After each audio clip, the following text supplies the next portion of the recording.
Hey guys, Mosa here, and today I'm bringing you my Week 3 Monday Night Football prediction between the Cincinnati Bengals and the Washington Commanders. Now, without a further ado, let's get started. Now, kicking it off with the injury report, starting out with tight end Tanner Hudson with a knee injury and defensive tackle Sheldon Rankins with a hamstring injury, both out for this game. While next we have defensive tackle BJ Hill, who is doubtful with a hamstring injury. And questionable, we got safety Von Bell and defensive tackle Chris Jenkins with a back and thumb injury, respectively. Now, when it comes down to it, both Bell and Jenkins, I believe, will play. BJ Hill will not, while we obviously know Hudson and Rankins will not. But in the end, this doesn't really hinder much. I don't think Von Bell, like realistically, BJ Hill is the worst injury on that list for the Cincinnati Bengals.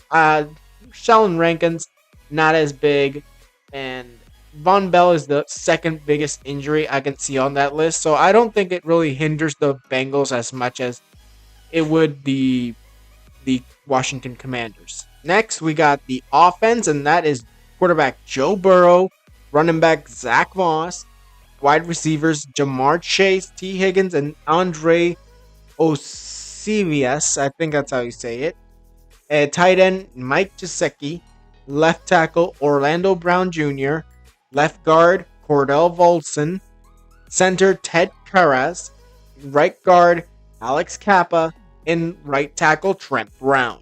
Now, this offense is going to be pretty good, and there's really nothing more to say about it. Like Jamar Chase, T. Higgins, Joe Burrow, Mike Gesicki. These guys are all pretty good, and I don't expect anything less than good from them. And then when it comes to the offensive line, Orlando Brown, Trent Brown, Alex Kappa, Ted Karras, all staples of that offensive line. And I believe, well, we're not going to be seeing that much pressure coming into the pocket for Joe Burrow, but maybe you'll see a little bit, but the offensive line will hold up for the entire game, or at least for most of the game. Now, on to the defense. We got Sam Hubbard and Trey Hendrickson at defensive end, along with defensive tackles Jay Tifele and BJ Hill. And if BJ Hill cannot go, Zach Carter will take over. And then we got Logan Wilson at weak side linebacker. Inside linebackers, Jermaine Pratt. Akeem Davis Gathier will be the strong side linebacker. Cam Taylor Britt and Dax Hill as the corners. Nickelback Mike Hilton. Free safety, Geno Stone. Von Bell at strong safety, but if he cannot go, Jordan Battle will take over. Now, when it comes down to this defense, I think that the defense will be okay. Definitely good at the defensive line and the linebacking core. More of the safeties, not the safeties, sorry. Yeah, the safeties actually.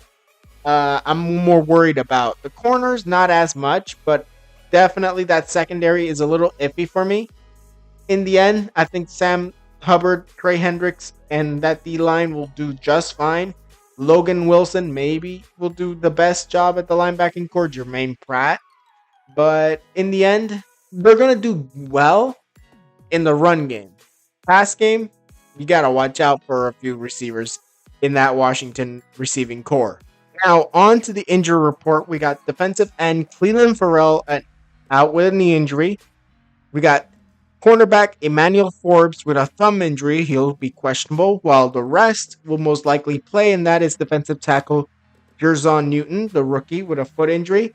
Dorrance Armstrong with a chest injury. Cornerbacks Juan Martin and Benjamin St. Jude with a hamstring and groin injury, respectively. And guard Brandon Coleman with an ankle injury. Realistically, this is going to be more a hindrance on the Washington Commanders. Emmanuel Forbes, a very good cornerback, and Cleveland Farrell, not as good as he potentially could have been, but still, that's a very big loss. And then when it comes down to the other players, they're a little bit touched up, so I think that might be a hindrance as well. In the end, it will be most likely a very decent hindrance for the Washington Commanders. Next, we got the offense of the Washington Commanders, and that is quarterback Jaden Daniels, running back Brian Robinson Jr., wide receivers Terry McLaurin, Luke McCaffrey, and Dijami Brown. Tight end Zach Ertz. Then we got left tackle Brandon Coleman. Left guard Nick Algeretti. Center Tyler Diabatis. I don't know if that's how you say it. Right guard Sam Cosmi. And right tackle Andrew Wiley. Now, when it comes down to the offense, I'm pretty iffy, especially on Jaden Daniels. I think he's been doing a relatively decent job. Brian Robinson, very good guy on the running back position. We got Terry McLaurin and the rookie McCaffrey, pretty good. Zach Ertz, decent tight end to have, and that offensive line is really going to be having a tough time against that defensive line of the Cincinnati Bengals. So realistically, I'm going to say that it's going to be a tough time for the Washington Commanders offense. Now on to the defense of the Washington Commanders, starting with defensive ends Jamin Davis and Dorrance Armstrong. Defensive tackles Deron Payne and Jonathan Allen. Weak side linebacker Frankie Louvu and inside linebacker Bobby Wagner. We got also strong side linebacker Dante Fowler Jr.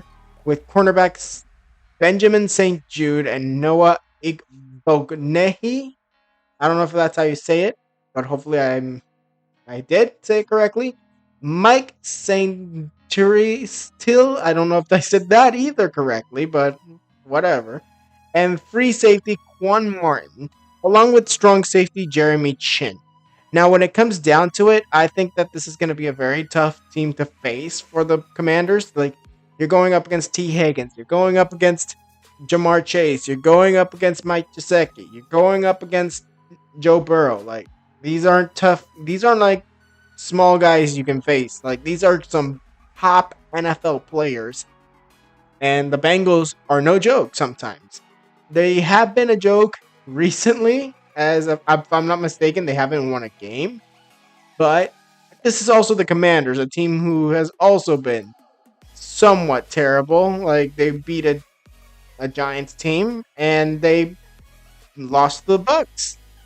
But in the end, I think that's going to be a more or less clean game for the Bengals and a definitely hard game for the Commanders. Now, in conclusion, because of how both teams have been performing, I'm going to give it a 24-22 win for the Bengals. I'm thinking the Bengals will get their first win of the season and finally break that winless record. But in the end, it all comes down to who can actually pull out the stops in this game. And I think the Bengals will at least make it, like, for example, I think it might be a field goal that wins it. Now, that was it for this video. Tell me what you guys think in the comments below. Tweet me any video ideas. Also, tell me down in the comments below who do you think will win and who do you think will lose. Tell me down in the comments below. Now, like this video if you liked it, subscribe, and hit the notification if you want more videos. And I'll see you guys next time.